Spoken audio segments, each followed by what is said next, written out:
다 같이 공부하겠습니다. 아브라함이 후처를 취하였으니 그 이름은 그두라라. 아브라함이 후처를 구할 때는 아브라함의 연세가 약 140세였습니다. 그가 100살에 이삭을 낳았는데 이삭이 40에 장가를 들었습니다. 그래서 이삭이 장가 들고 난 다음에 아브라함은 또다시 장가를 들었는데 아무리 빨라도 아브라함의 나이가 140세가 넘었었습니다. 그래서 후처를 구했었습니다. 그러므로 합계 아브라함의 처는 세 사람이었습니다. 사라가 그의 정처였고 그 다음에는 그의 첩으로서 하갈이 있다가 이스마엘과 함께 집에서 하나님이 쫓아내라고 해서 쫓겨나갔고 그 다음에는 사라가 죽고 난 다음 후처인 그두라를 또 취하게 된 것입니다. 근데 여기 보면 아브라함이 나이가 140세가 되었으면 혼자 살면 좋겠다 그렇게 생각을 했는데 아마 아들 며느리 따로 살게 하고 나이가 많고 혼자 거동하기가 어렵고 하니까 또 결혼한 것입니다. 그런데 실제로 아브라함이 세상을 뜰 때 향년이 175세니까 140세면 아직까지도 37년을 더 살 수 있는 것이니까 뭐 쟁쟁합니다. 여러분 오늘날 우리가 부모님을 모시는데 대개 보면 제 아버님이 나이가 많이 드셨는데 어머니가 세상을 떼면은 이제 노인이니까 막 혼자 깨끗하게 살아라 그렇게 생각하는데 실제 노인이 된 아버지는 그렇지가 않아요. 제가 최근에 한국에서 굉장히 유명한 분입니다. 그분 이름을 말하면 여러분 중에 모르는 사람이 없습니다. 그 어른을 모처에서 제가 만났습니다. 올해 나이가 90이 넘었습니다. 그런데 저하고 만나서 이야기하는 중에 대짜고짜라 절 보고 하는 말이 조 목사 나 장가 보내줘 그럽니다. 근데 예? 그 어른 사모님이 근 10년 전에 세상을 떠났어요. 그래서 아니 90이 넘은 어른께서도 장가하고 싶습니까? 그러니까 하는 말이 뭐 나는 남자 아닌가? 나는 밤에 잠은 안 오고 방에 혼자 앉아가지고서 너무 외로워서 운다. 근데 우리 아들하고 며느리는 나 늙었다고 해서 날 장가를 안 보내주는데 조 목사 같은 사람이 말을 좀 해줘가지고서 날 좀 장가보게 해줘야지 이렇게 무심할 수가 있나? 난 제일 처음 농담인 줄 알고 진담입니까? 내가 왜 농담을 해? 진담을 하지. 그래요? 그러면 알았습니다. 내가 아드님을 만나겠습니다. 그 부모에게 효도한다고 밥만 먹이면 효도하는 것이 아니고 이렇게 밤에 외로워서 혼자 앉아 우시는 어른을 장가를 보내드려야지. 그럴 수가 있냐? 근데 아드님 만나겠다. 그러니까 그 다음날 내게 연락이 왔어요. 그 왜 연락을 했습니까? 그러니까 내가 집에 가서 곰곰이 생각해 보니까 아마 조 목사가 우리 아들을 만나서 우리 아버지 장가 보내라고 하면 틀림없이 누가 그러더냐 할 것이고 조 목사는 당신 아버지가 부탁을 하더라 하면은 우리 아들이 와서 두 말 하지 않고 날 보고 노망했다 그럴 거라. 성한 사람으로 안 보고 노망했다 그럴 거다. 자기들은 나이가 젊으니까 늙은 사람을 이해를 하지를 못한다. 그 틀림없이 90이 넘은 영감이 장가들겠다고 하니까 이 노망을 했다고 해가 내가 창피를 당할 것이니까 그만 말 안 해주는 것이 좋겠다. 노망했다는 소리 듣는 것보다는 끝까지 아들에게 존경을 받고 있다가 천당을 가는 것이 좋겠다. 그러므로 말 안 해줘도 좋다. 그런 말을 해요. 내가 그 말을 듣고 느낀 점이 대단히 많습니다. 이 노인들이 혼자가 되면 굉장히 외롭단 말입니다. 누가 잠자리 피워주는 것도 만만치가 않고, 옷 입고 옷 벗는 것도 만만치가 않고, 여러 가지 힘든 일이 많습니다. 그러므로 여러분은 할 수만 있거든 여러분의 아버님이 나이가 많으시거들랑 어머님이 세상을 떠시거들랑 옷장 장가를 보내드리십시오. 그런데 내가 가만히 우리 성도들을 보니까요, 아들을 많이 둔 아버지는 노인이 되니까 아들들이 대개 합쳐서 쉽게 장가를 보내는데요, 딸들이 많은 집안에는 절대로 허락 안 합니다. 내가 중매도 여러 번 써봤는데 그런 곳에 막 딸들은 영감 미쳤어. 우리 어머니 한 분만 있었으면 데리고 살았으면 됐지, 이제 영감이 뭐 깨끗하게 혼자서 살다가 죽으면 됐지, 물 장가는 무슨 장가. 이게 뭐 딸들은 이건 절대로 허락을 안 해요. 그래서 딸이 많은 사람은 아예 포기를 하십시오. 그러나 아들이 많은 사람은 아들들하고는 솔직한 말로 이혼을 해도 아들들은 허물이 안 됩니다. 아들들은 잘 들어줄 것입니다. 나는 내가 가만히 나를 생각해 봐도 우리 어머님이 먼저 천당 가시고 난 다음에 우리 아버님을 장가를 보내는 것은 별로 거부 반응이 없어요. 그런데 우리 아버님이 먼저 천당 가시고 난 다음에 어머니 시집 가는 것은 내가 절대로 반대하겠어.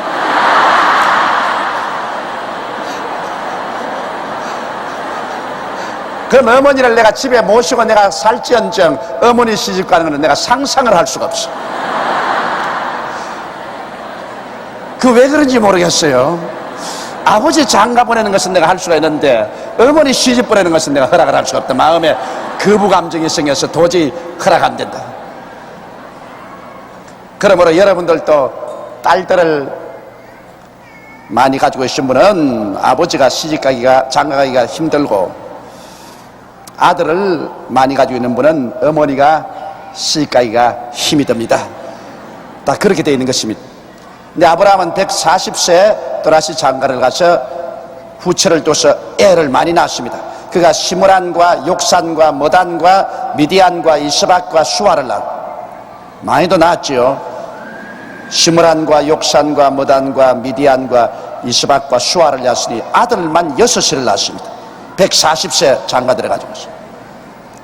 그래서 욕산은 스바와 드단을 낳았으며 드단의 자손은 아수르 족속과 르두시 족속과 르미 족속이며 미디안의 아들은 에바와 에벨과 하녹과 아비다와 엘다니 다 그두라의 자손이었더라. 아브라함이 이삭에게 자기 모든 소유를 주었고, 여기 보면 아브라함의 자손들이 상당히 많습니다. 아브라함은 이스마엘을 통해서 12방백이 태어났습니다. 또 이삭을 통해서 12지파가 태어나고, 그 다음에는 또 그두라를 통해서 이렇게 6아들이 또 많은 자손을 낳습니다. 그래서 나중에 중동 일대에서 솔직한 말로 아브라함의 자손들이 서로 물고 서로 찢고 죽이고 굉장한 살상이 일어났습니다.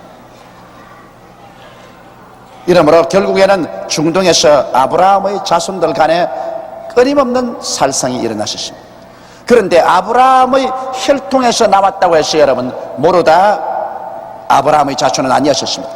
하나님께서는 아브라함이 하갈을 통해서 낳은 이스마엘 자손도 하나님은 선민으로 택하지 않았었습니다.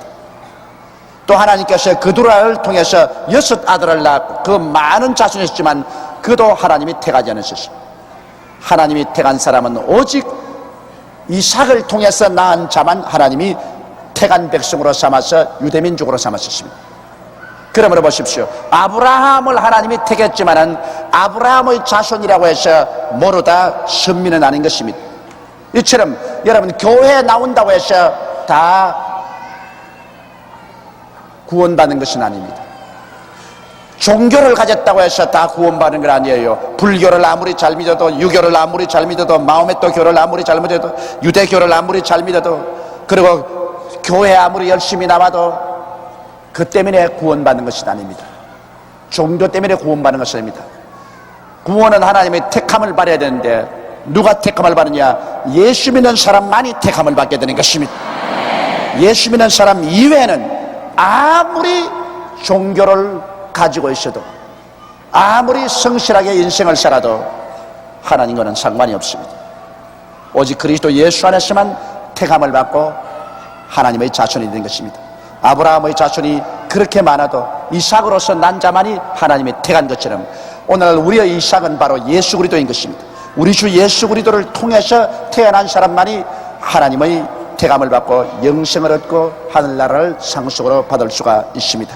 이렇기 때문에 우리가 폐에 일어나고 어떤 일이 있어도 우리 위해서 십자가에 죽었다가 장사지 사흘 만에 부활해서 승천한 예수 그리스도를 놓쳐서는 안 됩니다. 예수를 놓치면 생명을 놓쳐버리고 맙니다. 예수를 놓치면 삶의 의미와 가치를 놓쳐버리고 마는 것입니다. 예수를 놓치면 모든 것 다 놓쳐버리고 마는 것입니다. 세상에 어떤 부귀영화 공명을 다 준다고 하더라도 우리 주 예수 그리스도와 놓치지 마십시오. 예수 그리스도와 떨어지면 생명을 잃어버리고 마는 것입니다. 아브라함은 그 많은 자손들 가운데 오직 이삭만 그의 혈통을 잇는 자손이 된 것입니다. 바울 선생은 말하기를 내가 예수 그리스도를 아는 지식이 너무나 크므로 이 세상 모든 것을 분토와 같이 버렸다고 말하는 것입니다. 예수님 알기 위해서는 다른 것 모든 것 분토와 같이 버렸다고 말하는 것입니다. 그런데 아브라함이 이제 자손들에게 상속을 줄 때 아브라함이 이삭에게 자기의 모든 소유를 주었습니다. 하나님이 자기에게 기적으로 준 아들 이삭에게 모든 소유를 다 주었고 자기 서자들에게도 재물을 주어 자기 성전에 그들로 자기 아들 이삭을 떠나 동방 곧 동국으로 가게 하였더라. 아예 이삭하고 같이 있으면 여러 가지 문제를 일으켜서 괴롭힐까 싶어서 아브라함은 다른 서자들은 얼마간 재산 주어서 자기 성전에 동방으로 즉 동국으로 다 흩어져 가도록 그렇게 떠나보냈던 것입니다. 그러므로 아브라함은 벌써 하나님께서 너희 혈통은 이삭을 통해서 이루어진다는 것을 증명했기 때문에 어쩐지 이삭을 통해서 자기의 혈통이 이어지기를 바랐던 것입니다. 아브라함의 향년이 175세라 그가 수가 높고 나이 많아 기운이 지나여 죽어 자기 열조에게로 돌아가며 여러분 우리가 이 세상에 살다가 죽는 것은 병이 들어가지고서 온갖 고통을 다 당하다가 죽는 것은 하나님의 뜻이 아닙니다. 이 아브라함처럼 수가 높고 나이가 많아 기운이 지나여 그대로 숯불 꺼지듯이 싹 꺼져버린 것입니다. 사람이 죽을 때 그렇게 죽어야 돼요. 하나님의 도우심으로 말미암아 무서운 암이나 그렇지 않으면 심장병이나 당뇨병이나 이런 성인병 말고 그냥 건강하게 살다가 싹 숯불 꺼지듯이 그냥 꺼져버린 거예요. 이렇게 죽는 것은 굉장히 축복받은 죽음입니다. 그렇지 못하고 아주 흉악한 병이 들어가지고서 심한 고통을 당하고 죽는 것은 굉장히 괴로운 것입니다. 그러므로 사람이 이 세상에 사는 복만 달라고 하지 말고 하나님이여 주님 오시기 전에 내가 죽을 것 같으면 편안하게 죽을 수 있는 복도 주시옵소서. 그 죽음의 복을 받는 것 그 굉장히 큰 복입니다. 그 아브라함이 죽음에 그 아들 이삭과 이스마엘이 그를 마모레 앞 해족속 소알의 아들 에브론의 밭에 있는 막벨라 굴에 장사했으니 근데 아브라함이 죽으니까 그래도 아브라함이 먼저 첩 하갈을 통해서 낳은 아들 이스마엘이 아무로 첩을 통해서 낳았지만은 그러나 피는 물보다 진합니다. 아버지가 그 어머니인 하갈과 함께 물 한 푸대 걸머쥐고서 쫓아버렸는데도 불구하고 생각하면 마음에 원한이 사무치지 않겠습니까? 어떻게 우리 아버지가 우리 어머니하고 나를 물 한 가죽 부대 어깨에 걸머쥐어서 쫓아버릴 수가 있느냐? 평생에 원한을 가질 만한데 그러나 피는 물보다 진합니다. 원한이 졌어도 세월이 흘러가면 그 원한은 사라집니다. 부모 자식 간의 원한이란 세월이 흘러가면 다 사라져버리고 맙니다. 부모 자식이 하는 남남끼리는 무서운 원한에 사무치지만은 부모 자식 간에는 여간 원한이 들었다가도 그 원한이 세월이 흘러가면 사라집니다. 그래서 아브라함이 세상을 떴을 때 이스마엘이 와서 이삭과 함께 아버지를 장사 지냈었습니다. 사라가 묻힌 막벨라 굴에 가서 장사를 지냈었습니다. 내가 가만히 보니까 부부간에 이혼을 했는데도 자식이 없이 이혼을 한 사람은 그건 뭐 제기불능이에요. 다시는 서로 만날 수가 없는데, 자식이 있고 이혼을 한 사람은 자식이 크고 자식이 시집가고 장가가고 하니까 그 자식이 아버지께로 가고 또 어머니께로 가고 아버지께로 가고 어머니께 가고, 그래서 자식의 밧줄 때문에 끌려와 가지고서 나중에 도로 합쳐지는 케이스를 많이 보았었습니다. 그 자식이 있다는 것은 굉장히 강한 인연의 줄입니다. 자식은 아무리 부부간에 남이 되어도 아버지는 내 아버지고 어머니는 내 어머니입니다. 그러니까 그 자식이 접착제가 되는 거예요. 나는 우리 장인과 장모를 보아서 너무나 잘 압니다. 우리 장인과 장모가 이혼해서 10년입니다. 10년이면 강산도 변한다고 하는데 10년이 넘도록 그들은 만나지 않았었습니다. 우리 장인은 따로 장가 들어가지고서 다른 여자하고 서울 시내에서 살았죠. 그리고 우리 장모님은 내가 모시고 있었습니다. 10년이 지나도 서로 말 한마디 없고 서로 연락도 없었습니다. 그리고 또 철저히 내가 우리 집사람하고 처남에게 명령을 내렸습니다. 절대로 아버지에 가면 안 된다. 왜냐하면 내가 결혼식 식전에도 우리 장인이 안 나타나셨습니다. 그런 정도니까 뭐 절대로 너희 아버지 가면 안 된다. 그래서 우리 집사람은 물론 내 말을 들었지만은 우리 처남들에게도 내가 무섭게 명령을 내렸습니다. 그런데 안 간 줄 아는데 나중에 처남들이 머리가 커져서 대학을 다닐 때 날 몰래 아버지에게로 늘 살짝 다녔어요. 아버지에게로 다니고 또 어머니하고 같이 있고, 이래서 나중에 세월이 흘러가서 자식들이 다 머리가 커지니까 별 도리 없이 그 자식들의 연결을 통해서 아버지 어머니가 만나게 되더라고요. 그래가지고서 우리 최 목사님이 내 살아생전 내 눈에 흙 들어가기 전에는 절대로 안 본다. 난 절대로 안 본다. 그러던 분이 결국에는 다시 재결합해가지고서 우리 장인께서는 신학교 들어가서 목사가 되어서 일하다가 천당 가셨고 가족이 합치신 거 보았습니다. 내가 가만히 보니까 그 자식이 없었을 때는 절대로 합칠 수가 없는데, 자식이 또 어릴 때는 합치지 않아요. 자식들이 머리가 굵어지니까 결국에는 사람의 줄에 끌려서 부부가 서로 만나지는 것을 보고 내가 놀랐었습니다. 그래서 부모 자식 간에는 여러분 원한이 진 같지만은 부모 자식 간의 원한은 세월이 지나가면은 다 용서해버립니다. 여간 듣기 싫은 소리 들어도 막 시간이 지나가면 저 몰라서 저렇다고 다 없애버리죠. 그러나 남하고 원한이 지면은 두고 되씹고 두고 보자. 부부간에 서로 원한이 져도 두고 보자. 같이 있으면서 네가 나에게 이랬지 두고 보자. 그런 심리가 생기는데 자식하고는 그런 게 안 생겨요. 나도 자식 길러보라서 알지 않습니까? 이제 자식이 이제 장가 들어서 밖에 나가지만은 우리 애가 밖에 나가서 남들은 앞에서 내게 대한 불평을 말한 것을 또 남이 와서 일러줘요. 조 목사님 아들이 와서 아버지에게 대해서 이런 불평을 심히 말하더라고. 그 들으면 내 속으로 이놈 자식 괘씸한 놈 있나, 어디 밖에 나가가지고 아버지 흉을 보노, 이놈 한번 쥐어 박아볼까 싶은 생각이 납니다. 그래도 하루 이틀 자고 나면 막 밉지가 않아요. 밉지가 않아요. 아이고 막 자기 마음속에 좀 끓이끼니까 그렇게 말을 했겠지. 밉지가 않아요.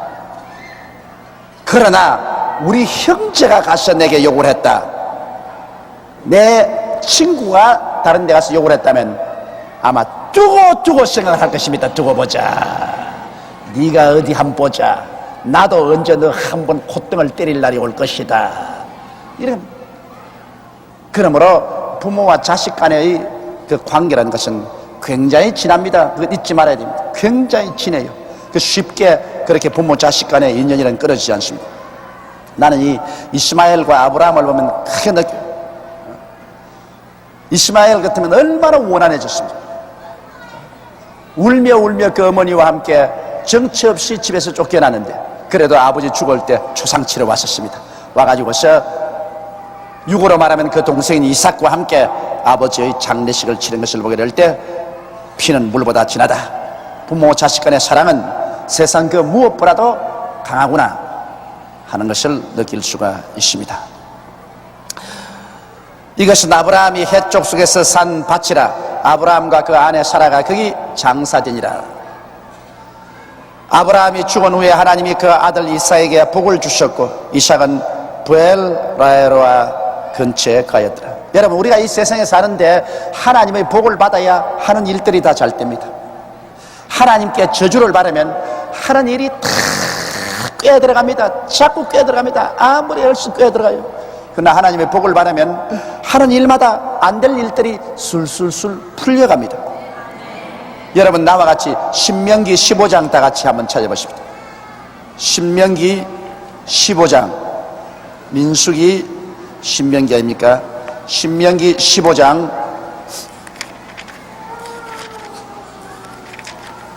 찾으셨으면 신명기 15장 4절로 6절까지 우리 다 같이 한번 소리 내어서 읽어보십시다. 신명기 아직 말고 내가 하나 둘 셋 하면 하는 거예요. 신명기 15장 4절부터 하나 둘 셋. 내가 만일 내 하나님 여호와의 말씀만 듣고 내가 오늘날 내게 명하는 그 명령을 다 지켜 행하면 내 하나님 여호와께서 내게 유업으로 주신 땅에서 내가 정령 복을 받으리니 너희 중에 가난한 자가 없으리라. 내 하나님 여호와께서 내게 허락하신 대로 내게 복을 주시리니 내가 여러 나라에 구워줄지라도 너는 꾸지 아니하겠고 내가 여러 나라를 치리할지라도 너는 치리함을 받지 아니하리라. 여호와께서 복을 주면 뭐가 없겠다고요? 예? 가난한 사람이 없겠다 그랬지. 한번 따라 말씀했어. 여호와께서 복을 주시면 가난한 사람이 없게 된다. 그거 보십시오. 우리가 여러분 오늘 어떠한 사람들이 하나님께 물질적인 복을 달라고 기복하면 그건 기복신앙이다. 하나님은 물질적인 복을 안 준다 그렇게 말하는데 성경은 그렇게 말하고 있잖아요. 하나님께서 복을 주시면 너희 가운데 가난한 사람이 없어지고 남에게 구워줄지라도 남에게 꾸지 않는다고 그랬었습니다. 남을 치리할지라도 남에게 치리함을 받지 않는다. 그래서 이 성경 말씀하면 아브라함이 죽음의 후에 하나님이 그 아들 이삭에게 복을 주셨다. 그럼 이삭에게 복을 주었으면 이삭에게 하나님께 복을 받아서 아주 헐벗고 굶주리고 가난하게 되었나요? 아닙니다. 복이라는 것은 세 가지로 나누어집니다. 첫째, 가장 큰 복은 영혼의 복입니다. 사람이 구원을 받아서 하나님을 아버지로 섬기고 우리 주 예수 그리스도를 주로 모시고 성령이 충만해서 영적인 삶을 사는 것, 이게 제일 큰 복입니다. 왜냐하면 영적인 복은 영원한 복입니다. 그것은 두고 이 육신이 가루가 되어도 사라지지 않은 복이 영적인 복입니다. 영혼이 잘 되는 것보다 큰 복이 없습니다. 그래서 영혼 속에 하나님의 성령이 충만하여 의와 평강과 희락이 강물처럼 넘쳐난 이 복이 가장 큰 복이요. 그 다음 두 번째 복이 무엇이냐면 물질적인 복입니다. 여러분, 헐벗고 굶주리고 가난하게 될 때 우리는 많은 일들을 할 수가 없습니다. 물질이 있어야 자기가 하고 싶은 일을 많이 할 수가 있습니다. 그러므로 두 번째 복은 여러분 물질적인 복입니다. 사람이 물질이 있으면 몸이 병들어 아프더라도 좋은 병원에 가서 치료도 받을 수 있고 좋은 요양소에 갈 수도 있는 것입니다. 그러므로 영적인 축복이 가장 큰 축복이고 그 다음 두 번째 축복이 물질적인 축복이고 그 다음 세 번째 축복이 건강의 축복인 것입니다. 세 번째, 우리가 먹고 마시고 건강해서 사는 것, 이거 큰 축복인 것입니다. 이러므로 사랑하는 자여, 내 영혼이 잘됨 같이 내가 범사에 잘되며 강건하기를 내가 강구하느라고 성경에 말씀하고 있는 것입니다.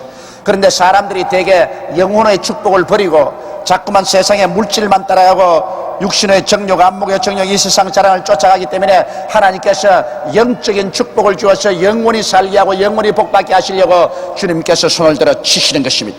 건강을 치시기도 하고 물질적으로 박살이 나기도 하고, 그래서 하는 수 없어 오도 가도 못해서 천지를 지으신 하나님 아버지여 날 살려주셔서 영적으로 하나님을 찾도록 만들 때가 많습니다. 이러므로 사람들은 여러분, 그 나라와 그 일을 먼저 구하면 하나님이 모든 것을 돌보아 주시는 큰 은총을 베푸실 것인데, 대개 그 나라와 그 일을 구하지를 않습니다. 자기 육신의 정욕과 안목의 정욕과 이 세상 자랑으로 살고 인본주의로 살면서 교회는 왔다 갔다 하니까 하나님께서 그를 영적인 사람으로 만들려고 육신을 치는 것입니다. 육신을 쳐야 영적인 사람이 되는 것입니다. 물질을 치고 육신을 치시는 것입니다. 그래서 상처를 입고 회개를 하고 부러지져야 비로소 신령한 사람이 되는 것입니다. 영적으로 신령한 사람이 되면 그에 따라서 하나님께서 환경적인 물질적인 축복도 주시고 또 건강의 복도 주시는 것입니다. 그러므로 우리는 하나님께 복받기를 간절히 사모해서 그 나라와 그 일을 먼저 구하고 하나님을 중심으로 섬기는 일을 꼭 해야 됩니다. 아브라함이 죽은 후에 하나님이 그 아들 이삭에게 복을 주셨고, 이삭은 브엘라헬의 근처에 거했더라. 사라의 여종 애굽인 하갈이 아브라함에게 낳은 아들 이스마엘의 후예는 이러하고, 그래서 하나님께서는 또 서자에게도 축복을 주었어요. 아브라함을 축복해 주었으니까 아브라함이 낳은 서자, 즉 하갈에게서 난 이스마엘 자손에게도 축복을 주어서 12방백이 태어나게 했는데 그 이름들이 여기에 기록되어 있는 것입니다. 사라의 여종 애굽인 후예는 이러하고, 이스마엘의 아들들의 이름은 그 이름과 그 세대로 이와 같으니, 이스마엘의 장자는 느바요시요, 그 다음은 게달과 압부엘과 밉삽과 미스마와 두마와 마사와 하닷과 데마와 여둘과 나비스와 게드마니, 이들은 이스마엘의 아들들이여 그 촌과 부락대로 된 이름이며 그 족속대로 12방백이었더라. 12숫자는 하나님께서 택한 숫자입니다. 그러므로 하나님께서 아브라함의 첩인 하갈의 자손 이스마엘에게도 축복을 주실 때 12지파를 축복해 주십니다. 이삭의 후손으로서 야곱도 이스라엘 12지파를 낳은 것입니다. 12수는 하나님께서 축복해 주신 태간 숫자인 것입니다.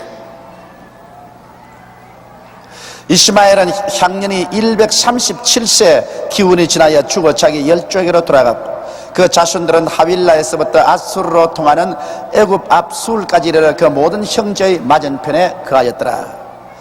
19절, 아브라함의 아들 이삭의 후예는 이러하니라.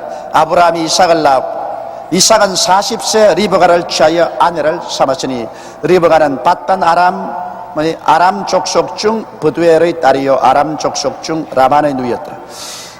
여러분, 전에도 제가 말했지만은 이삭이 나이 40세가 되도록 결혼을 못한 것은 사라가 90에 낳은 아들이기 때문에 어찌나 아들을 사랑해가지고서 아들을 점령을 해버렸던지 절대로 다른 여자하고 이삭을 나누지 않겠다는 어머니의 그 옹고집스러운 사랑 때문에 이삭이 장가를 갈 수가 없었어요. 왜냐하면 절대로 어머니가 선을 안 보여주니까, 그리고 다른 여자 근처도 못 가게 하니까. 그러니까 이삭이 꿀이 수염이 나도록 40세가 되도록 장가를 못 갔는데, 어머니가 세상을 떠자 얼씨구나 좋다고 장가를 들은 것입니다. 그건 내가 두고 말하지만은, 여러분, 과부의 외아들만큼 불쌍한 사람이 없습니다. 그러므로 여러분, 내가 누구를 지적해서 말하진 않지만 여러분께서 과부가 되시거들랑 그 외아들 좀 불쌍히 여기십시오. 그냥 아들 삼아 남편 삼아 내리 움켜쥐고 그만 위해서 산다고요. 대개 다른데 직장이 없고 자기의 추구하는 것이 없으면 자기 그 아들만 바라보고 산다고. 그런데다가 며느리라는 다른 여자가 하나가 떡 침략해서 들어오면 이제는 결사적으로 그와 싸운다고. 저걸 막 죽여버려야 되겠다 싶은. 이래서 아들 장가 보내놓고 난 다음에는 시어머니와 며느리와의 그 투쟁이라는 것은 피눈물 나는 싸움입니다. 그건 아주 몸서리치는 싸움이요. 저는 이 큰 교회를 목회하면서 가장 가슴 아픈 피 비린내 나는 싸움은 과부의 외아들과 그 시어머니 며느리 간의 싸움인 것이, 그걸 보았었습니다. 그 예수를 믿고 신앙 가운데 있어도 그것만은 극복하기가 굉장히 힘이 듭니다. 이러므로 여러분께서 정말 외아들만 데리고 과부가 되신 우리 자매님이 계시거들랑 천배 만배로 양보를 하시고 그저 내보내버리십시오. 그리고 주님과 함께 사십시오. 정주님과 함께 못 살겠으면 도로 시집을 가십시오. 그러더라도 그 고부간의 그 피비린내 나는 싸움만은 피해입니다. 그래서 자식은 어머니 편도 못 들고 자기 아내 편도 못 들고 별 도리 없이 자식은 또 방종을 합니다. 이제는 어머니도 자기 혼자 점령할 수 없고 아내도 자기 혼자 점령할 수 없고 두 여인의 사이에 끼어서 고통을 당하다가 그 정신적인 고통 가운데서 그만 방탕해버리고 마는 것입니다. 그래서 모두 다 아주 어려운 상황에 처하게 되는 것입니다. 그래서 이삭이 어머니 때문에 나이 40이 되도록 장가를 못 가다가 어머니가 세상을 떼고 난 다음에 40세 비로소 자기의 사촌 조카에게 장가를 들었습니다. 사촌의 딸, 리브가는 사촌의 딸입니다. 그러면 사촌 조카지요. 조카에게 장가를 들었습니다. 이삭이 그 아내가 잉태하지 못함으로 그를 위하여 여호와께 간구하며 여호와께서 그 간구를 들으셨으므로 그 아내 리브가가 잉태하였더라. 성경에 보면은 아기를 못 낳는 부부가 많이 있어요. 그런데 하나님께 간절히 기도하면 하나님께서 그들의 기도를 들으시고 어린 아기를 낳게 해준 경우가 굉장히 많습니다. 저로 저희 목회 가운데서 어린 아기를 의학적으로는 도저히 못 낳는다고 선고된 사람들을 위해서 간절히 안수 기도해주고 난 다음 하나님께서 어린 아기를 얻게 하신 경우가 한두 번이 아닙니다.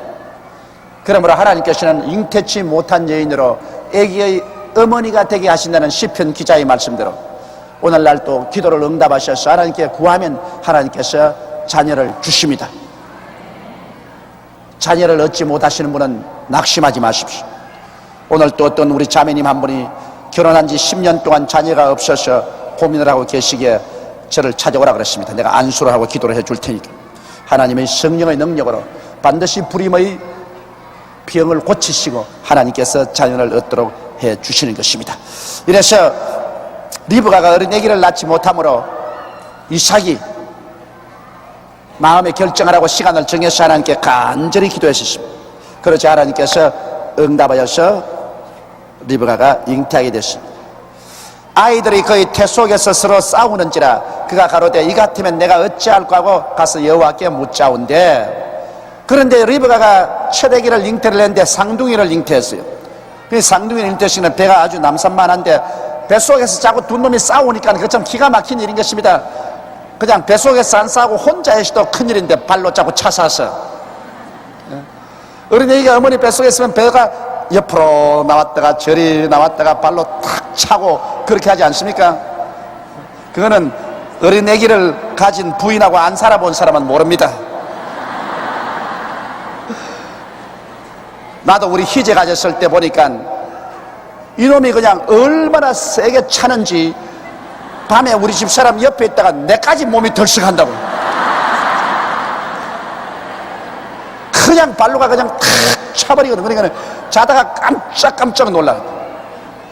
하나가 뱃속에 들어와서 차도 그런데 둘이가 서로 차고 싸우니 리브가가 살 수가 있어요. 그때는 병원도 없고 한데 제왕절개 수술도 할 수 없고 아주 곤란합니다. 그래서 리브가가 괴로워 견딜 수가 없어서 하나님께 나가서 기도를 하셨습니다. 내가 어찌할꼬? 내가 이러면 어떻게 견디겠노? 그래서 하나님께 기도하니까 여호와께서 그에게 이르시되 두 국민이 내 태중에 있구나. 두 민족이 내 복중에서부터 나누이리라. 이 족속이 저 족속보다 강하겠고 큰 자는 어린 자를 섬기려 하였더라. 하나님께서 벌써 예언을 주셨습니다. 너희 뱃속에 벌써 두 국민이 태중에, 두 민족이 벌써 내 태중에. 그런데 큰 자가 그 동생 아우를 섬길 것이다. 그렇게 예언한 것입니다. 그러므로 여러분 보십시오. 아직 이들이 태어나지도 않았는데 어머니 뱃속에 있어서 여기 에서와 야곱이 서로 형제간에 어머니 뱃속에 서로 싸웠는데 태어나기도 전에 벌써 하나님께서는 그들의 미래를 예언해 버린 것입니다. 여러분, 사람의 운명이라는 것은 벌써 하나님 앞에서 우리가 태어나기도 전에 이미 우리 미래가 예정되어 있습니다. 예수 그리스도 안에서 하나님이 선하게 예정해 놓았는데 우리가 예수를 믿고 하나님 중심으로 살면은 하나님의 선한 예정대로 살 수 있지만은 우리가 예수를 믿지 않고 하나님을 반역하면은 하나님의 선한 예정대로 살지 못하고 그리고 많은 시련과 환난을 겪게 되는 것입니다. 하나님께서는 우리 모든 사람들을 위해서 이미 예정해 놓았는데 그 성격을 봐서 벌써 예정이 되어 있습니다. 사람은 그 마음에 성격이 차분한 사람이 있는가 하면 성격이 활발한 사람이 있고 이해심이 많은 사람이 있는가 하면 이해심이 좁은 사람이 있고 이 성격이 여러 가지 우리의 운명에 닥쳐오는 것에 이것이냐 저것이냐 선택에 절대적인 영향력을 미치는 것입니다. 사람의 운명이란 선택에 달려 있습니다. 여러분, 하루에도 수많은 사건이 우리 가운데 일어나는데 우리 그 사건 가운데 우리가 선택을 잘하면 그 길로 뻗어나가고 선택을 잘못하면 아주 험한 산길로 들어가는 것입니다. 길이 여러 개 있는데 올바른 길을 택하면 신장로를 가고 잘못된 길을 택하면 바위투성이의 산으로 가게 되는 것입니다. 선택이란 중요한 것입니다. 그런데 그 선택을 누가 하느냐? 성격을 따라서 하게 되는 것입니다. 성격이 우리 운명을 결정하는 데 굉장한 중요한 역할을 하게 되는 것입니다. 그러므로 여기에 에서와 야곱은 그들 성격이 그들이 가는 길을 선택을 하고 있는 것입니다. 요 뒤에 가면 우리가 잘 알 수 있습니다. 그 해산 기한이 찬적 태 쌍둥이가 있었는데 먼저 나온 자는 붉고 전신이 갑옷 같아서 이름을 에스라요. 에스는 즉 에돔, 붉다는 말인 것입니다. 후에 나온 아우는 손으로 에스의 발꿈치를 잡았으므로 그 이름을 야곱이라 하였으며 야곱이란 말은 무슨 발꿈치를 잡았다, 사기꾼이다 그 뜻인 것입니다. 형의 발꿈치, 뒷발꿈치를 잡고 따라 나왔습니다. 리브가가 그들을 낳을 때 이삭이 60세였더라. 그 아이들이 장성함에 에스는 익숙한 사냥꾼인 거로 덜 사람이 되고 야곱은 조용한 사람인 거로 장막에 거하니. 자, 여기에서 달라집니다. 에스는 성격이 아주 사나이 닿고 활발해서 그가 자라자마자 활을 가지고 화살을 전탱에 꽂고 산에 가서 사냥한다고 아침부터 저녁까지 산과 들을 뛰어다닙니다. 그래서 산에서 노루도 잡아오고 곰도 잡아오고 그렇지 않으면 돼지도 잡아와서 그래서 슥슥 요리해가지고서 그 피도 먹고 그 다음 그 고기도 아버지에게 요리해드리고 그래서 아버지가 에스를 좋아합니다. 에스는 사나이다 왔습니다. 그러나 에스는 이래 산 사람이었기 때문에 이런 조용한 것 좋아하지 않았습니다. 에스는 그저 밥 먹고 일어나서 사냥하고 되는 것 좋아했습니다. 그러나 야곱은 조용한 사람이었습니다. 그는 사냥하기 좋아 안 했었어요. 마음이 차분하고 조용해서 늘 어머니 곁에 있습니다. 그래서 어머니가 빨래하면 같이 빨래해주고 어머니가 밥하면 부엌에서 같이 불 떼어주고 어머니하고 같이 있었으니까 이 에서는 이야기를 많이 못 들었습니다. 그러나 야곱은 어머니 곁에 있어서 이야기를 많이 들었습니다. 무슨 이야기를 듣냐? 그의 할아버지 아브라함은 어떠한 분이시며 아브라함이 하나님의 소명을 받고 갈대아 우르 땅에서 나온 것으로부터 시작해서 그 다음에는 아브라함이 애굽으로 내려간 사건이라든지 그 다음 아브라함이 기적적으로 그 아버지 이삭을 낳은 이야기라든지 이삭이 모리아에 가서 제물로 드렸다는 것이라든지 그 하나님의 사역을 많이 들었었습니다. 그래서 야곱은 어머니의 입술을 통해서 이야기를 많이 듣는 중에 굉장히 중요한 것이 혈통이라는 것을 들었습니다. 아브라함, 이삭, 그 다음 야곱, 하나님은 혈통을 통해서 축복을 해주신다는 것을 들었습니다. 그래서 가계와 혈통이 굉장히 중요하다, 이 사실을 야곱은 알았습니다. 그리고 하나님께서 계시고 하나님의 축복을 바라는 이야기를 어머니에게 들어서 그래서 하나님에 대한 이야기도 그렇고 그리고 가계의 그 혈통 문제도 야곱은 자세히 들어서 굉장히 알았었습니다. 여러분, 오늘날 신앙의 혈통은 어머니를 통합니다. 그렇기 때문에 이스라엘 나라에도 아버지가 유대인이고 어머니가 이방인이면 그 자손은 유대민족으로 안 받아줍니다. 아버지가 이방인이라도 어머니가 유대민족이면 그 자손을 이스라엘에 가면 그대로 시민권을 줍니다. 그와 같이 어머니의 영향력이라는 것은 자손들에게 막대합니다. 더구나 신앙은 어머니의 혈통을 통해서 신앙이 전달됩니다. 디모데에게 그렇게 하지 않습니까? 이 신앙은 너희 외조부 로이스 속에 있더니 너희 어머니 유니게에 있었고 그 다음에 이 신앙이 너희 속에 있다고 그러셨습니다. 그래서 야곱은 그 성격이 참으했기 때문에 어머니를 통해서 하나님에 대한 이야기나 아브라함과 이삭에 대한 이야기나 이것을 많이 듣고 난 다음에 그는 어찌하든지 이 가정에서 자기가 장자의 명분을 얻어야 되겠다, 그걸 느꼈습니다. 왜냐하면 하나님의 축복은 장자를 통해서 흐르기 때문에 아브라함과 이삭과 그 다음에는 에스를 통해서 흐르겠는데 에스가 장자거든. 근데 자기는 차자니까 자기를 통해서 하나님의 축복이 흐르지 않겠다고 생각하기 때문에 어찌 장자의 명분을 얻어야 되겠다, 이것을 깊이 생각했습니다. 그러나 에스는 그런 거 생각 안 해요. 하나님이고 뭐고 할아버지 아버지 그거 다 따질 필요 없고 뭐 혈통이 다 있나, 돼지나 한 마리 잡았으면 더 좋겠다, 아직은 노른 한 마리 잡아서 석석 고기를 빼서 구워 먹으면 그게 낫지, 뭘 동생같이 꾀재재하게 앉아가지고서 조상 아브라함이 어떻고 뭐 아버지 이삭이 어떻고 그 다음에는 혈통이 어떻고, 아니 그런 것도 사나이답지 않다, 그렇게 생각했습니다. 그 성격이 그렇습니다.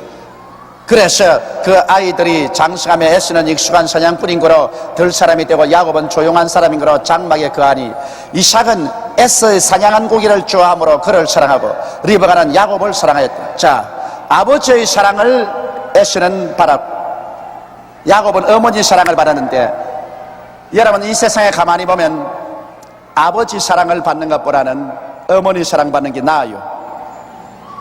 왜냐하면 아버지 사랑을 받은 에스는 아버지의 재산을 상속받지 못했습니다. 어머니의 사랑을 받은 야곱은 아버지의 혈통을 잊게 된 것입니다. 그러면 가정에서 어머니의 영향력이 얼마나 큽니까?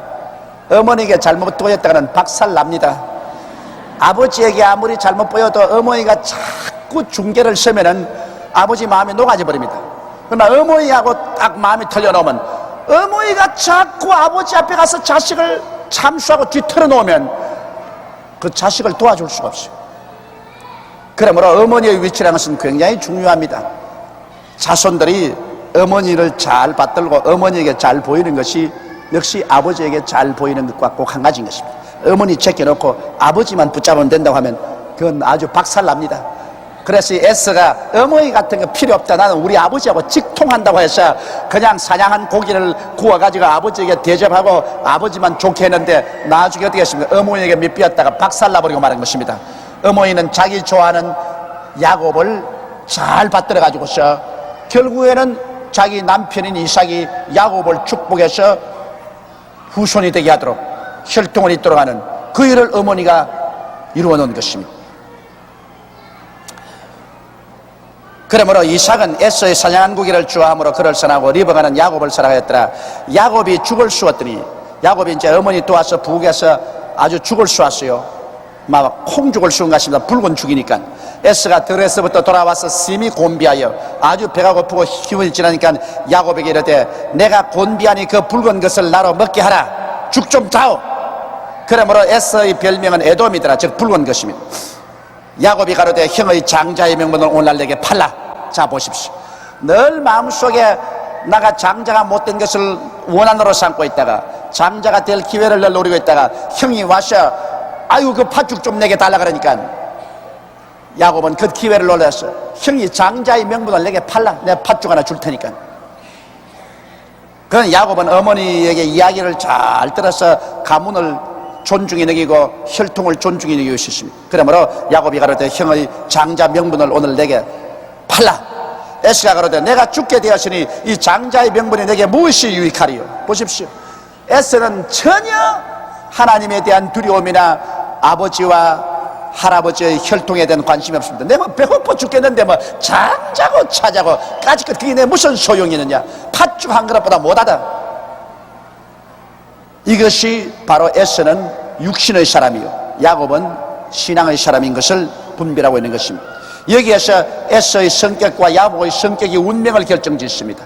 야곱은 차분한 성격에 하나님과 가문을 중용히 여겼기 때문에 야곱은 그 성격대로 자기 올바른 선택을 했고, 에서는 육의 사람이라 활기차고 사냥하기를 좋아하고 그러한 하나님이나 가문의 전통을 별로 귀중히 안 여기는 아주 성격이 조밀하지 못하기 때문에 중대한 자기의 장자의 명분을 팥죽한 그릇에 팔아버리고 말한 것입니다.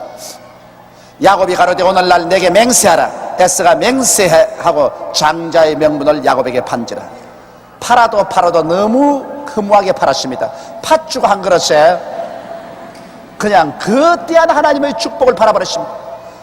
그런 하나님의 이름을 들어서 맹세를 하고 나의 장자의 명분을 내 동생 야곱에게 주노라. 그러한다 팥죽 한 그릇 받아서 얼씨구나 좋다고 먹었어. 세상에 이런 바보 천치가 되어 있습니다. 여러분, 우리 인생에 하나님이 주시는 축복을 우리가 간단히 인생을 결정을 잘못해서 팥죽 한 그릇에 팝니다. 돈 때문에 하나님이 주신 축복을 팔기도 하고, 지위 때문에, 세상의 지위 때문에 하나님이 주신 축복을 팔기도 하고, 자기 마음의 교만 때문에 하나님이 주신 축복을 팔아버리기도 하고, 일시적인 성급한 기분 때문에 하나님이 주신 중요한 축복을 팔아버리기도 하는 것입니다. 나는 30년의 목회 가운데 많은 주의 종들이 선택을 잘못함으로 그 일생을 파멸에 처하게 하는 것을 수없이 보았습니다. 나는 하나님께 감사한 것은, 제가 잘나서 그런 게 아니라 내가 하나님께 감사한 것은 저는 선택을 잘했습니다. 정말 지금 30년 목회 속에 내가 선택을 잘못할 수 있는 길이 많았는데 선택을 잘했습니다. 제가 머리에 뚜렷이 들어가는 것은, 불광동에서 개척을 하고서 교인이 한참 모일 때 그때 돈 라이스 목사라는 분이 오셨습니다. 돈 라이스 목사라는 분이 오셔서 개척교회는 그 어려운 가운데 천막 치고 가만히 깔고 거기에서 목회하는 저에게 와서 일주일 동안 집회를 해주고 난 다음에, 그때 한참 월남 전쟁이 일어나서 월남이 괴로울 때였었습니다. 날 보고 같이 월남에 가자 그랬었습니다. 월남에 가서 그 월남 전민들을 위해서 복음을 전도하고 선교사가 되라. 그런데 내가 개척교회 때 하도 괴로워서 배도 고프고 춥고, 그리고 내 장차 희망이 없는 것 같아요. 천막 치고 가만히 왜 앉아가 내가 뭘 합니까? 그래 내 앞날이 아주, 내가 월남 선교사로 가기로 결심했습니다. 그때 우리 개척교회 교인들이 한 100여 명 되었는데, 그래서 내가 강단에서 가지고서 나는 돈 라이스 목사님과 함께 월남으로 떠나겠다. 그런데 우리 교회 그때 그 가난하고 헐벗은 그 빈민굴에 있는 교인들이 교회에 남아서 참 저와 운명 공동체로 살았습니다. 막 우리 교인들이 전부 다 들고 나서 막 돈 라이스 목사님을 보고 나가라고, 왜 우리 와서 우리 전도사 빼앗으려고. 지금도 기억이 납니다. 이제 천국 간 빌립 그 후에 장로가 되셨는데, 그분이 우리 교회 그때 남자 집사로 하셨는데, 아예 그냥 와가지고서 뭐 이놈의 호재이 목사 뭐 이런 게 와가지고서 우리 전도사를 빼앗아 가려고 하는 걸 말이죠. 그러면서 대항하러 했습니다. 그런데 제가 그때 내가 월남으로 따라가겠다는 것은 월남에 사명이 있어 그런 것이 아니라, 너무 춥고 배고프고 환경이 어려우니까 피해보고자 싶은 마음이 생겼어. 월남에 가면 좋은 수가 있을랑가 싶어가지고서 그래 월남을 가려고.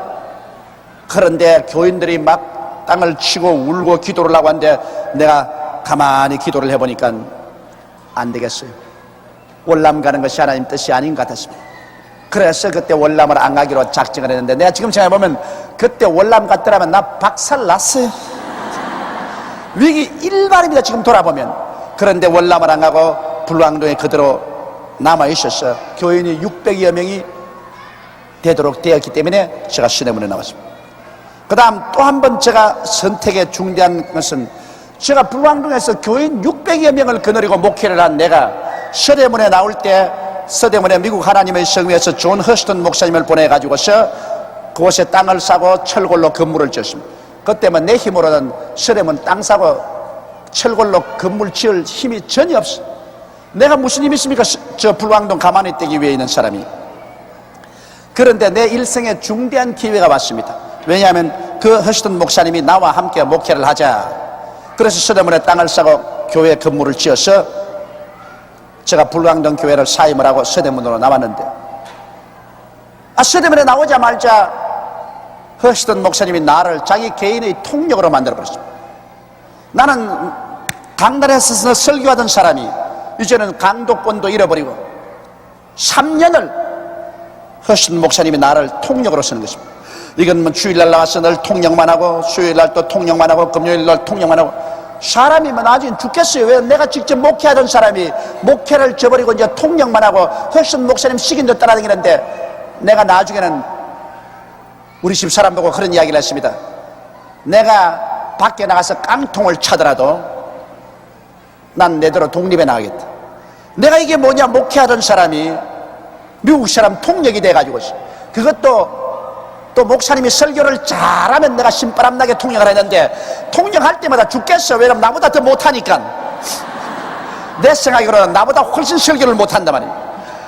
그러니 재미도 없고 은혜도 안 되는 설교를 통역을 하려고 하니까 설교 통역하다가 말고 막 확 쥐어박고 싶은 생각이 막 몇 번이나 나요. 그냥 세상에 여러분, 내 그런 감정 잊을 수가 없습니다. 통역하다 말고 중간에 그냥 확 쥐어박아버리고 그냥 막 성경책 딱 들어버리고 막 네 갈 대로 가라면 내 갈 대로 간다면 이래가고 싶은 생각이 뭐 이까지 올라옵니다. 그래서 그때 제가 못 견디겠어서 내 그만둬야 되겠다. 그만두고 도로 불광동으로 들어가더라도, 내가 도로 천막을 치고 가만히를 깔더라도, 깡통을 쳐더라도 내 스스로 목회해야겠다. 그러고 하나님께 엎드려서 내가 기도를 굉장히 괴로웠었습니다. 내가 너무 괴로워하니까 최하실 목사님도 우리 따로 나가자 그러고, 우리 집 사람도 따로 나가자 그랬어요. 굉장히 괴로웠어요. 그런데 기도할 때 하나님 성령께서 내게 말씀하는 것이 뭐냐면, 야, 이 교만한 놈아, 네가 뭐 잘났다고 통역하는 게 그렇게 괴로우냐? 여기 와서 꿈쩍 말고 통역해라. 네 지금 나가봤자 네 빈손 들고 가진 건 뭐냐?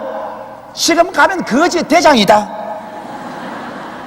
그래도 여기 있으면 이 서대문 내거리에 이 땅에 이 건물을 세운 것, 이거 미국 사람 항상 한국에 살지 않는다.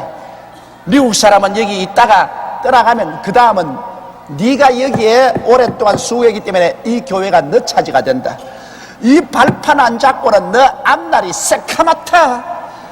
이 발판 놓치면, 이 귀한 발판을 놓치면 너 앞날이 새카마니까 여기서 죽었다 하고 순종해라. 죽었다, 나는 죽었다. 그러고 난 다음에 쥐어 박히기든 쥐어 박히고, 그러면서도 열심히 하면 반드시 너 때가 온다. 근데 기도할 때 성령이 그렇게 말해요. 그거 정말 괴롭습니다. 그러나 알았습니다. 내가 여기서 죽겠습니다. 그래서 그 다음부터 제가 즐거운 마음으로 통역했습니다. 내 마음에 결심하고 난 다음 나는 이제 죽었다. 이거 아무것도 빈손 든 놈이 무슨 큰 소리냐. 그래서 그냥 죽었다 하고서 열심히 제가 통역을 하고, 그 다음 허 목사님이 이제 휴가차 떠나든지 또 안식년 떠날 때는 내가 목회를 했습니다. 그래, 내가 허 목사님이 안식년을 가고 난 다음에 1년 동안 제가 혼자서 목회를 했는데, 그냥 교인이 막 늘어나가지고서 한 3,000명 되던 교인이 10,000여 명이 되었어요. 교회가 꽉 들어찼습니다. 그리고 교회가 은혜가 오니까, 그 다음에 교회 재직들이 들고 일어나고, 뭐 남선교회 여선교회들 일어나서 허시던 목사님이 미국에서 돌아오니까 이제 당신 선교사로 남아있으라. 우리는 이제 당신의 설교 안 듣겠다. 교인들이 들고 일어나니까 허시던 목사님이 별 도리가 없어가지고서 그만 그 뒤로는 자기가 협동 선교사가 되고, 내가 그 교회 아랫목을 차지하게 됐어요. 목사가 되었습니다. 네. 그래서 그 서대문에서 제가 그때 선택을 잘못해서 나갔더라면 지금 별 수 없는 불출이 되고 말았을 것입니다. 그러나 그 거대한 배경이 내게 있었기 때문에 서대문에서 발판을 잡아 우리 성도가 약 18,000명이나 되었기 때문에 그 다음 여의도로 나올 수 있는 발판이 잡힌 것입니다. 사람은 이 발판을 잡는다는 것 굉장히 중요합니다. 사람이 독불장군 절대로 없어요. 내가 그래서 내 평생에 내가 늘 신세를 진 사람을 들어가면 내가 두 사람을 듭니다. 내가 신세를 진 사람 우리 최하실 목사님하고 존 허스턴 목사님. 지금도 존 허스턴 목사님 나오면 나는 굉장히 깍듯이 그분을 모십니다. 왜냐하면 그분에게 내가 신세를 졌기 때문에. 이 세상에 사람이 살면서 은혜를 모른다고 하는 사람보다 비열한 사람이 없습니다. 지가 아무리 나중에 높아지고 훌륭하게 되었다 할지라도 과거에 자기가 어려울 때 은혜를 베푸는 사람을 모른다고 하면 그건 아주 짐승보다 못합니다. 그건 절대로 성공 못해요. 나는 그래서 내 마음속에 내가 두고 은혜를 갚아야 될 분이 우리 최하실 목사님하고 존 허스턴 목사님, 그 두 분에게 내가 은혜를 입었어요. 은혜를 입었어요. 물론 우리 최하실 목사님이 은혜 갚는 것은 우리 마누라 잘 때가 받들어 주는 것이 은혜 갚는 것이라 그렇게 생각을 하고 있습니다. 있는데 우리 존 허스턴 목사님도 제가 시간만 있고 기회가 되면은 은혜를 갚고 잘해달라고 애를 많이 쓰고 있습니다. 그래서 사람이 일생에 여러분 다가오는 여러 기회 중에 선택을 잘못하면은 그 선택 잘못함으로 말미암아 그 일생이 망쳐질 수가 있는 것입니다. 이러므로 예수 믿는 사람들은 하나님께서 우리에게 지혜를 주지 않습니까? 그러므로 기도하고 난 다음에 하나님 중심으로 생각해야지 인간 중심으로 생각하면 안 돼요. 여기에 여러분 에서가 당당하게 아브라함의 하나님, 이삭의 하나님, 에서의 하나님이 될 수가 있습니다. 에서는 뭐 혈통으로 장자니까 그렇게 되게 돼 있어요. 그러면 천당도 아브라함의 하나님, 이삭의 하나님, 에서의 하나님이 되어서 아브라함과 이삭과 에서가 천당에서 주님과 함께 식탁을 맞이할 것이라고 성경에 기록한 대로 될 것입니다. 그런데도 불구하고 에서는 선택을 잘못했습니다. 중대한 선택을 잘못했습니다. 세상에 그래 팥죽 한 그릇에 장자의 명분을 내주다니 얼마나 자기 장자의 명분을 시원찮게 느꼈던지 팥죽 한 그릇보다도 가치를 두지 않았습니다. 오늘 많은 사람들이 여러분 이 세상의 부귀영화 공명 때문에 예수 믿는 것을 헌신짝같이 버린 사람 많습니다. 얼마나 불쌍한지 모릅니다. 얼마 세월이 지나가면 부귀영화 공명이란 다 분토와 같이 사라지고 마는데 이제는 장차 다가올 영원한 천국에 들어가려고 할 때 예수 그리스도를 헌신자까지 버린 그 처지에 어떻게 주님을 맞이할 수 있으며 하늘나라에 들어갈 수가 있겠습니까? 여러분 이 세상에 이것이냐 저것이냐 선택할 때 예수님이냐 돈이냐, 예수님이냐 집이냐, 예수님이냐 명예냐, 예수님이냐 세상이냐, 그 둘 중에 하나를 선택해야 될 위치에 있으면 단호하게 예수님을 선택하시기를 주의 이름으로 부탁합니다. 예수님 잃어버리면 모든 것을 다 잃어버리는 것입니다. 에서는 바로 하나님을 팥죽 한 그릇으로 바꿔버리고 말한 것입니다. 얼마나 잘못된 선택을 한지 모릅니다. 그 결과로 에서는 이방인이 되어버리고 구원도 받지 못하고 버림받고 말았습니다. 천당에 가면 에서 자리는 없어요. 그런 이방인이 되어버리고 말하는 것입니다. 하나님의 선민 속에 들어오지도 못하게 되고 말하는 것입니다. 얼마나 이 불쌍하고 가련합니까? 야곱이 가로되 오늘날 내게 맹세하라. 에서가 맹세하고 장자의 명분을 야곱에 판지라. 야곱이 떡과 팥죽을 에서에게 주매 에서가 먹으며 마시고 일어나 갔으니 에서가 장자의 명분을 경홀히 여김이었더라. 보십시오. 장자의 명분을 경홀히 여기고 떡과 팥죽으로 팔아버리고 에서는 떡과 팥죽으로 장자의 명분을 값주고 사가지고서 아브라함의 하나님, 이삭의 하나님, 야곱의 하나님이 되었고 이스라엘 12지파의 조상이 되었고 그리고 천국의 영광스러운 식탁에 하나님과 함께 앉게 된 것입니다. 이러므로 성격 차가 있지 않습니까? 보십시오. 차분한 야곱이 그 성격 때문에 어머니에게 들은 그 모든 신앙의 이야기를 듣고 그게 감동해서 믿음으로 실천했고 야곱은 어머니를 통해서 들려오는 그 신앙의 이야기를 등한히 하고 사냥하기만 좋아했다가 일생이 영원히 버림을 받고 말한 것입니다. 그러므로 우리는 오늘 이 세상에 살면서 하나님의 일을 여러분 등하지 말아야 됩니다. 무슨 일이든지 하나님 섬기는 일이 나오거들랑 세상 일과 비중해서 아무리 세상 일이 중요하더라도 세상 일을 제껴놓고 하나님 섬기는 일부터 먼저 해야 되는 것입니다. 주일 꼭 하나님 나와서 예배드리고 큰 중대한 일이 아닌 이상은 수요일 할 때 나와서 이 성경 공부하는 건 얼마나 좋습니까? 이런 것이 여러분의 생에 굉장한 양식이 되고 힘이 되어서 여러분이 이 땅을 살아나간 동안에 올바른 선택을 하고 갈 수 있는 자원이 되어 주시는 것입니다. 이러므로 마지막 때 여러분 잘 뛰어야 돼요. 마라톤을 하는 사람 처음에 아무리 잘 뛰다가 나중에 못 뛰어버리면 안 됩니다. 처음에는 잘못 뛰더라도 나중에 잘 뛰어야 돼요. 우리 신앙 처음에는 미진하게 믿었어도 나중에 뜨겁게 믿어야 돼요. 나중에 그 끝에 가서 끝장을 꿀리고 잘 믿어야 주님 나라에 훌륭하게 들어가지. 과거에 잘 믿었으나 끝에 가서 신앙을 버리고 희미하게 되어버리면 그는 처참한 패배자가 되어버리고 마는 것입니다.